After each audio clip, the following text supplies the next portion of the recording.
ఉల్లిపాయ చట్నీ చేసే విధానం అయితే మీకు చూపిస్తాను, చూసేయండి. నేను చేసే ఉల్లిపాయ చట్నీకి కావాల్సినవి 5 ఎండుమిరపకాయలు, కొంచెం చింతపండు, 5 ఉల్లిపాయలు. ఇప్పుడు ఈ చట్నీ ఎలా చేయాలో చూపిస్తాను.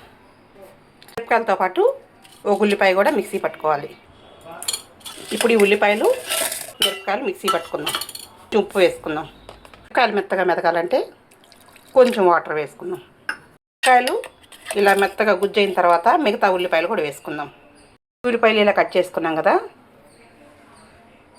మిక్సీలో వేసుకొని కచ్చాపచ్చగా మిక్సీ పట్టేసుకుందాం. 2 తిప్పులు తిప్పాలండి, ఎక్కువ తిప్పకూడదు, చూపిస్తాను కదండి. ఇలా గ్రైండ్ చేసుకోవాలా. మెత్తగా గ్రైండ్ చేసుకుంటే అసలు బాగుండదు. సింపుల్గా చేసుకుని ఉల్లిపాయ చట్నీ ఎలా చేసాను. ఏముంది, ఉప్పు సరిపోయిందో చూసుకొని, ఉప్పు సరిపోతే మళ్ళీ కొంచెం వేసుకోవాలండి, అంతేనండి. చట్నీ అయితే మాత్రం సూపర్గా వచ్చింది. ఇలా ఒకసారి మీరు ట్రై చేయండి.